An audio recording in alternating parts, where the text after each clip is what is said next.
আচ্ছা কোনছে আল্লাহ বড় না মানুষ বড়? ধরো গাদা, তুই কার হাতে কার জোড়া দেশ? কুড়ায় আল্লাহ আর কুড়ায় মানুষ। যেটা কবার কইছে ওইটা কন। আল্লাহ বড় না মানুষ বড়? আল্লাহই তো বড়। আল্লাহ বড়, তাহলে আল্লাহর কথা না হইনা মানুষের কথা শুনেন কে? তুই কি কইতাছস? কি আর আল্লাহর কথা মানে না মানুষের কথা মানে? হ্যাঁ, কি আর মানুষের কথা শুনেন তাই না? আমনে যে ওই দিনকে ডায়াবেটিসের রোগ নিয়ে যে হাসপাতালে গেলেন, ডাক্তার আপনার কত কিছু খাবার না করলো, সব কিছু না খাই এখন চলতেছেন।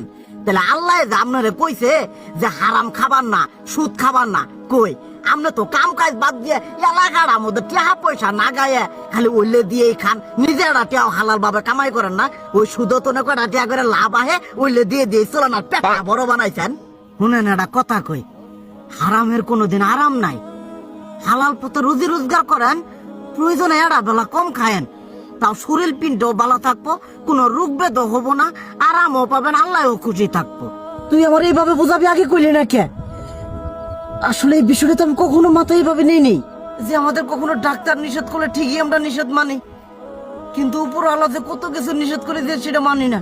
আর এই যে হারাম পথে টিয়া পয়সা কামাই করতেছেন, শরীরের মধ্যে দুনিয়া রোগ বেত হয়েছে, দেখা যাইতেছে যা টিয়া হারাম পথে কামাই করতেছেন তার তো বেশি টিয়া মনে করেন জ্বলেই যাইতেছে গা বেশি।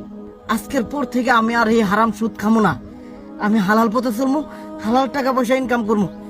এতে করে যদি এক বেলা কমও খাইতে হয় তবুও খামো, তবু আমি আর এই হারাম পথে চলবো না। আচ্ছা ঠিক আছে।